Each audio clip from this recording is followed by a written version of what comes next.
If you look at women's history in the Caribbean, it forces you outside of that very narrow Eurocentric box of looking at history as defined by wars and empires and political changes that are dominated by white men. Welcome to Whispers of the Past, a podcast that takes you on a journey through history, told through the voices often left in the dark.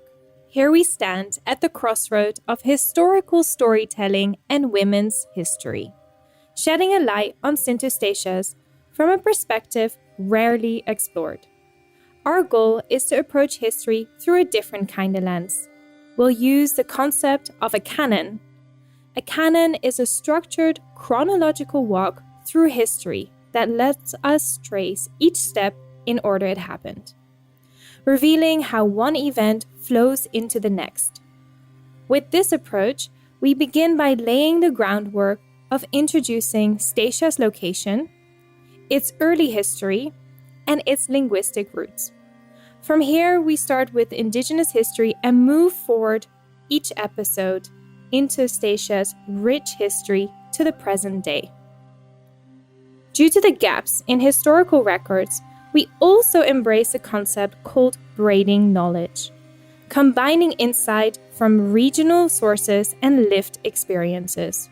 You will hear from historians, heritage experts, regional scholars, and local residents, each helping us weave together Statia's story as we walk the timeline together. And at the heart of this podcast is the reason for our name, Whispers of the Past. Women's voices were often silenced and were seldom recorded in history. And here we listen to those whispers and bring them to life, the stories that history has almost forgotten to mention. Together, let's uncover these voices. To start our journey, we delve into why it's so important to tell history from a women's perspective. The world doesn't exist without women. And it's about time that the world understood that we are as powerful, as strong, as intelligent, and much more proactive, particularly when it comes to the education of our children, the welfare of our family, and the welfare of our community. Those are things women have always stood for and stood up for. A woman should have the exact same opportunities as a man, and she should be given the same rights and privileges. Ms. Soutekouw, a local resident of St. Eustatius and one of the founders of the Island Center of Archaeological Research, reminds us of the essential strength and role women have played in shaping society. Reflecting on women's contribution in the past does more than show us where we've been. It also illuminates the path ahead. Historian Dr. Anishanslin will take us deeper into this idea, explaining how a greater understanding of women's role throughout history helps us shift our perspective into the present. I think that a greater contemporary understanding of the richness of women's roles in the past allows us to really appreciate and justify a richness of women's roles in the present. I think that one of the key reasons we need to look at women in the past is to empower women in the present and the future. Because if we think of the past, for example, as a place where women were never politically important, it makes it a lot easier for a patriarchal society to argue that they should continue to remain unimportant. You can pick pretty much any area of human life and think about the fact that women traditionally have done it all. They've been doctors, they've been rulers, they've been diplomats, they've been merchants, they've been makers of beautiful and utilitarian things. And to think that they have only traditionally been wives and mothers is something that I think has led to a lot of assumptions about what women can and should do that has led to some a distinct lack of empowerment. And also to recognize the fact that being a wife and a mother is also a job, right? And that it's something that is labor, and that for far too often in Western capitalist society, it's not valued because it's not commodified in the same way that other labor is. Dr. Anishanslin points out that assumptions about women's roles have long shaped what we think women can or should do today. This also speaks to the importance of telling a full history. Dr. Anishanslin continues sharing how women's histories often bring new overlooked layers to our understanding of the Caribbean. That history begins with European contact and settlement in the Caribbean. We know that's false and does severe injustice to the many indigenous people who lived in the Caribbean before Europeans made contact and then settled there. So I think it's parallel to what happens with women's history in general. If you look at women's history in the Caribbean, it forces you outside of that very narrow Eurocentric box of looking at history as defined by wars, empires, and political changes that are dominated by white men.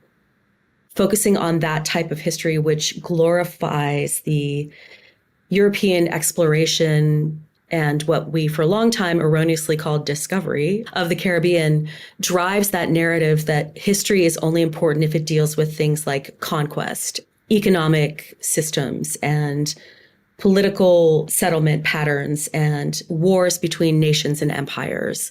I think that is the type of history that dominated a Eurocentric viewpoint of the Caribbean for a very long time. And if you put women's history into that picture, it reminds you, first of all, that there is a history that is outside of the existence of empires deciding that they want to nominally say this island now belongs to another empire rather than the previous one, et cetera. And St. Eustatius obviously is in many ways one of the best examples in the Caribbean of that, since it changed hands among empires so many times. And I think also it's a good reminder that there is a really crucial human history of indigenous and enslaved people whose lives are not defined so much by big imperial structural changes like war and transfer of deeds, et cetera, but defined by things like raising children and caring for people. So histories of medicine, histories of family, cultural history. You can learn a lot about people in their past by looking at what they choose to eat over time and how that changes and how it stays the same. There is an emotional valence to something like food history, right? A lot of people will have a very emotional response to a food that they associate with their childhood, or a very emotional response to a food that reminds them of their cultural heritage. And I think that's something people don't usually have quite the same emotional reaction to learning about a battle that took place on an island they'd never been to, right? So I think that is partly true. I also think, though, that thinking about women's history in the context of the larger history of the Caribbean, for example, reminds us that you can't separate women from things that have traditionally been told in a male-dominated way, like the history of commerce and capitalism and histories of war and empire. Because without women, you don't have successful commerce. Women are making a lot of the things that men are also making. They're certainly buying. And that's just one example of how it is, again, even within these, what have traditionally been dominated by male-centric histories, if you look a little deeper and think about it, you'll understand that women are integral to those histories too. They just haven't been folded into it traditionally. And so I think, again, uncovering and appreciating the richness of women's historical roles in the past really allows us to think, what is the limit for women? There's no limit for women besides what patriarchal systems choose to put on them. Dr. Anishanslin reveals how deeply women's histories can reshape our understanding of the Caribbean, reminding us to consider perspectives often left out of the mainstream narratives. The broader approach allows us to connect with the personal, cultural, and everyday lives of those who shape this region. With the same lens, we turn to the origin of St. Eustatius' name, a name that carries centuries of layered history. Historian and St. Eustatius' heritage inspector, Mr. Richardson, will guide us through the mystery surrounding the island's evolving identity. From Columbus' misinterpretation to the name that has defined Statia for centuries. It's very interesting because the island wasn't originally named St. Eustatius by Christopher Columbus. When he was actually sailing through the Caribbean in his so-called age of rediscovery, let me just call it that, rediscovery, because there are already people living here. One of the interesting things is in 1493, I think it was his third voyage, actually, he sailed by St. Eustatius and he named the island Santa Maria de la Nieve, which is English for Saint Mary of the Snow. Why would he name it that? But that's what he called the island, Saint Mary of the Snow. It's quite interesting because I have looked through many records in different countries, especially the ones from Columbus in his journal. I think it's a huge mystery because why would he name the island Saint Mary of the Snow? But then it goes back to his journals and that while traveling, he thought the island was covered in snow. He thought the quill was covered in snow because it was all white, according to his description, not in clouds, but the top of the mountain was white. That made me think of transforming into today. If I'm on a ship in 1493, never seeing a volcano with ash before, could he have mistaken volcanic ash on the quill at that time for an eruption that happened maybe a few centuries earlier or 1,000 years earlier? And when you look at all the layers of soil, especially at the airport area, because I'm not an archaeologist, I'm an historian, so it makes me wonder, could those two things, have coincided with each other? And then fast forward in around 1523, Francis Drake, who starts using Statia, he picks up from a French missionary. We found out that the island's indigenous name was Aloe. And then you're going down the line, the island is still being referred to as Statia or Estacia. Still no saint in front of it. And the name that Columbus gave the island eventually ended up going to Nevis. So that's where Neve got its name from. And then we're stuck with Stacia or Eustatius for a very long time, and or/Aloe on many old Spanish maps that you see in Spain or in Columbus's old ship logs of his journey, his journals. But anyway, after the British or the English at the time, then it disappears and then it reappears as Santa Anastasia. Again, where did that one come from? It's not labeled. And then Santa Anastasia is dropped, and then there's Saint Eustatius. And what's interesting about our name is that most Caribbean islands, even like St. Martin, has St. Martin's Day on November 11th, which is actually the day of the saint. Most Caribbean islands like St. Lucia, etc., in the past, their national feast day at the height of colonialism was linked to the day of their saints. But Saint Eustatius was never linked to any of those days, because I think St. Eustatius Day is the 24th of September or the 25th of September, and our national day is in November. So you see that the name was just, attached to the island. But then we started being known as St. Eustatius /Statia right up to now. But I tend to think that the name Statia is actually interesting because we don't quite know where it came from, because it doesn't come out of the word St. Eustatius. It was used before. So that makes our name quite unique in the Caribbean. We were named after saints. So Santa Maria, St. Mary of the Snow, that was Columbus's first name. Santa Anastasia, St. Eustatius. We were named after saints. And like I said, Columbus's journey to the Caribbean on the day that he was naming the islands, like the 6th of January, he was in the area of Trinidad. So that's why we came La Trinidad. He was really naming places on the feast day of many Catholic festivals in Spain when he was traveling. But on the day when he comes by St. Eustatius, it's also not St. Eustatius' feast day. So it's a whole mystery of who really gave us this St. Eustatius name. But eventually it stuck, and it's quite unique because it's quite long. From the layers of history embedded in St. Eustatius' name, we turn now to the island's physical presence, its geography, and location within the Caribbean. To help us understand how St. Eustatius' unique landscape has shaped its history, we welcome Dr. Stelton, an archaeologist who has worked extensively on Statia. Statia is basically located right in the middle of a cluster of islands in the Lesser Antillean, the arc of Lesser Antillean Islands, basically in the northeastern Caribbean. It's a very interesting location because it is very close to, to a lot of other islands, right? We're a stone's throw away from Ceiba, from St. Martin, from Anguilla, from St. Bart's, from St. Kitts and Nevis, and even Antigua is not that far, Being part of this close-knit cluster of islands, St. Eustatius occupies a prime location for both cultural and economic exchange. Its proximity to these neighboring islands has long influenced its identity, impacting everything from trade routes to cultural connections over the centuries.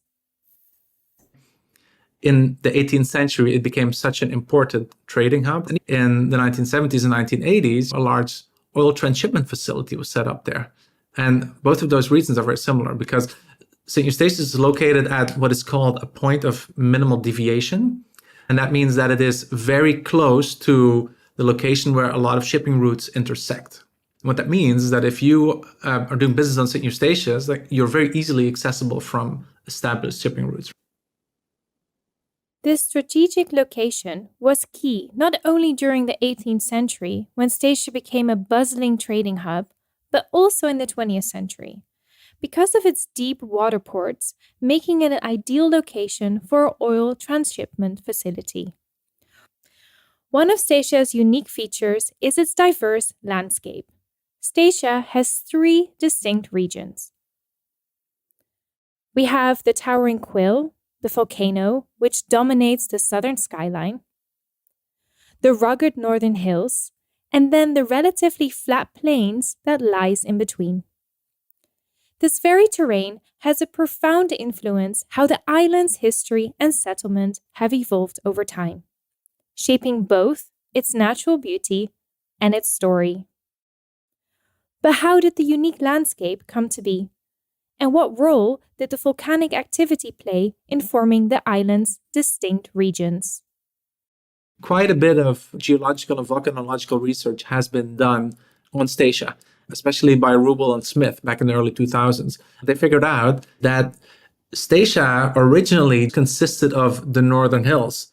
That's an extinct volcanic cluster that formed probably between 1 and 2 million years ago. It is still relatively young, geologically speaking. That was the original Statia. There was nothing else around it. It was just that. Now, what happened sometime between 40 and 50,000 years ago, according to volcanologists, is that the Quill started forming. That starts forming as a submarine volcano. That submarine volcano grows and keeps growing. It breaks the surface and it forms a separate island. So there was a period of time, several tens of thousands of years ago, when there was 2 Statias.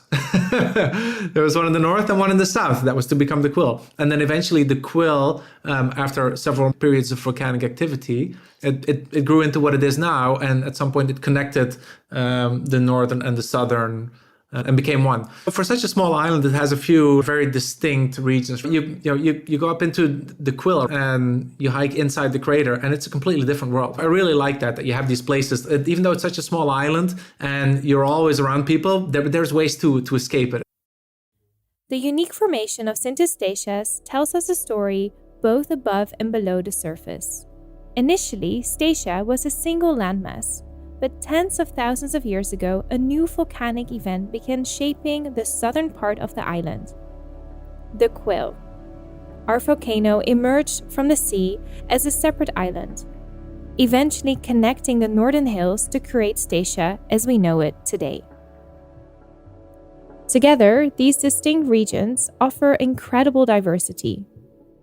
Beneath the waves, St. Eustatius has its own dramatic landscape, sitting on a shallow submarine bank shared with St. Kitts and Nevis. The water around the island ranges from only 40 to 60 meters deep, but venturing further out and the seafloor drops off sharply.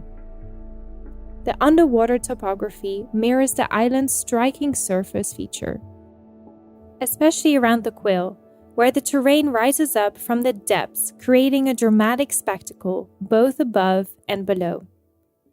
But it's not only the island's physical features that have evolved over time. Its history of changing hands between colonial powers has left a unique mark on Statia's identity, even down to the names of the mountains, bays, and landmarks. Dr. Stelton will explain to us how these shifting names tell a story of their own, reflecting the island's complex colonial past and its blend of languages and culture. This is also an interesting kind of thing about Statia's history, how certain place names have been corrupted over the years. So the island changed hands 22 times in about 180 years between the Dutch, British, and French throughout the colonial period. So what happens is that initially the Dutch, they name certain geographical features such as bays, mountains, and roads even, and things like that. And the French come in and they give their own spin on that. Yeah. And then the British come in and they do the same thing. And then the Dutch come in. So all of these names are a very interesting mix. So the Dutch, they initially named the quill, which they called the Vuurberg, the fire mountain. That was the kind of the term in the 17th century for a volcano. They initially called it the Kuil. So the crater was called the Kuil, which means the pit, right? The pit of the mountain. And when the British at some point took over, they thought, oh, that's a quill, right? So they just corrupted that into quill, basically, the way that they could pronounce it. You see on some old maps, you'll see the name Kuil, and then again, it changes a few years later to quill. And that's the name that has stuck. There's numerous examples like that. For example, the bay where the oil terminal is located, where you have the long jetty going out, that used to be Tommelendijk, that was the Dutch name. And the British, they call it Tumbledown Dick. I don't know which one is first, actually. They sound very alike, so one must have been derived from the other, I would say. As St. Eustatius has changed hands and names over centuries, the landscape itself was also transforming, shaped by both natural forces and human impact. From the island's lush tropical forests to the limited freshwater resources, Statia presented a unique set of challenges for those who settled here. Dr. Stelton explains how these environmental factors not only influenced daily life, but also dictated the way in which people adapted to the land. So if you would be sailing by St. Eustatius 500-600 years ago, it would be a very different island from what it is now, and from what it was maybe 200 years after.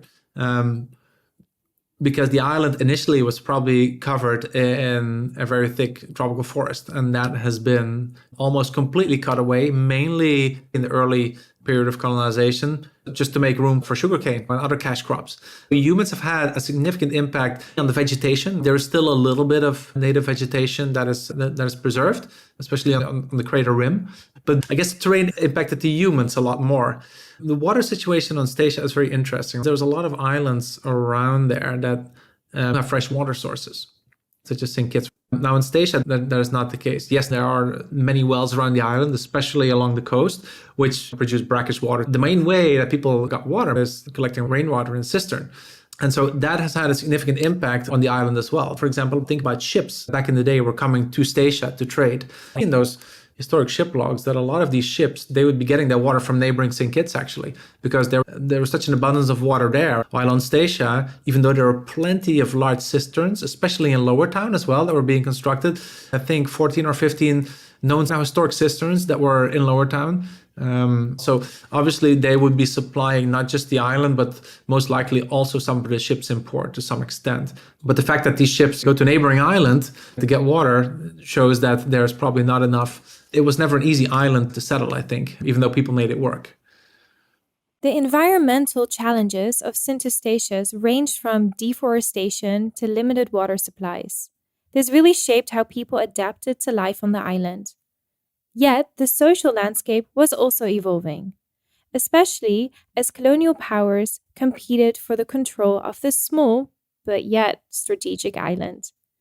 With each shift in power, a blend of culture and languages emerged, leaving a mark on the community.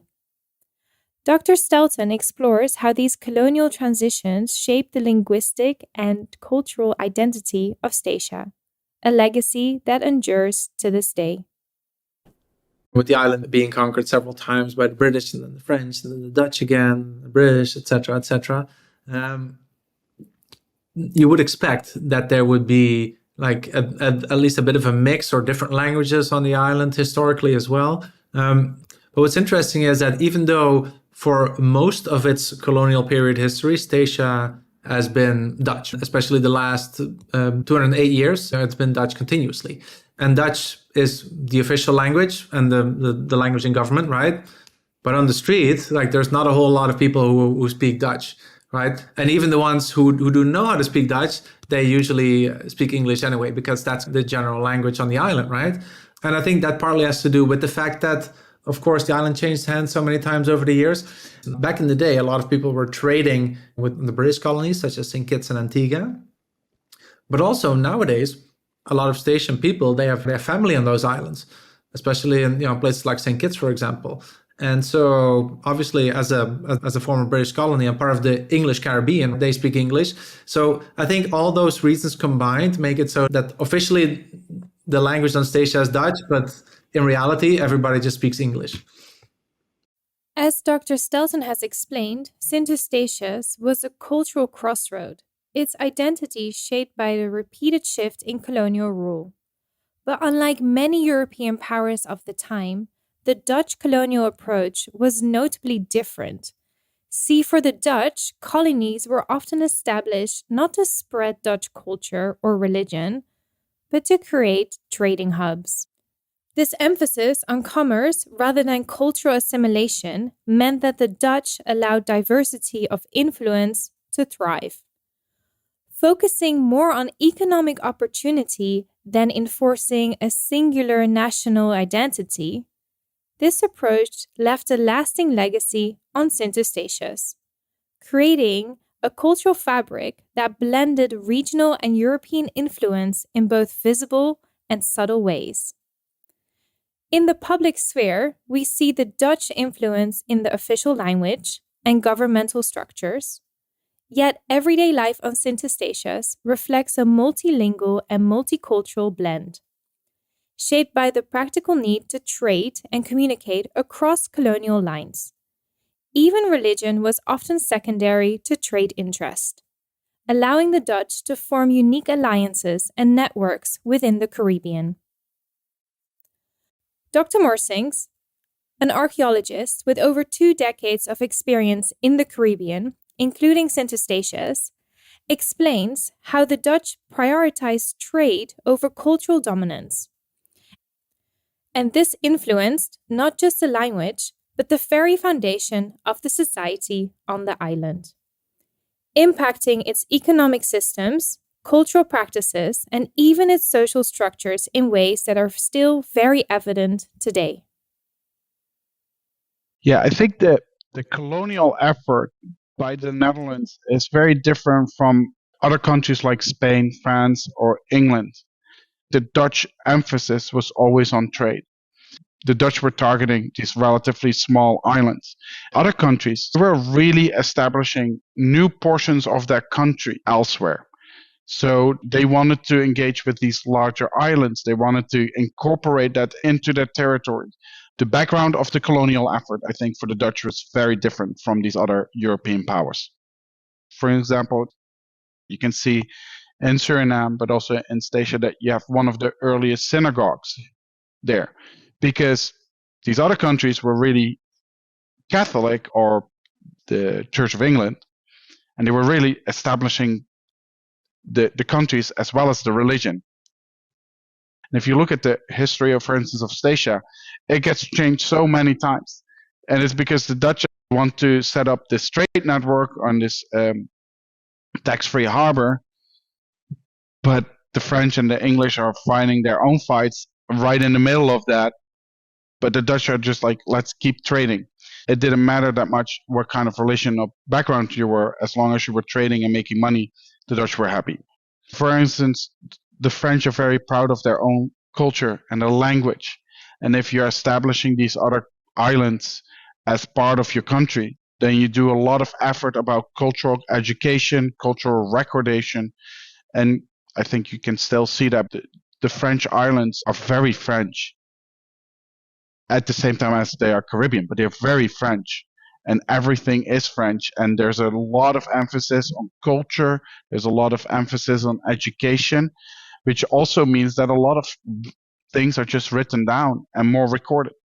Where if your main emphasis is on trade and your governors are more focused on ensuring that there's money to be made than establishing this hallmark of Dutch quote-unquote culture somewhere else, then there is less reason to educate people locally. There's less emphasis on that. There's also less emphasis on recordation, because you're trying not to establish a hallmark of Dutch culture, but you're establishing trade posts to make money.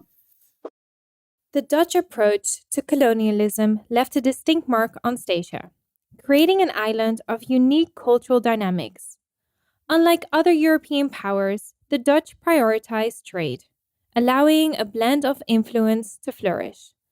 The result was a trading hub, which created a fusion of languages and cultures, shaped over centuries of exchange with neighbors near and far.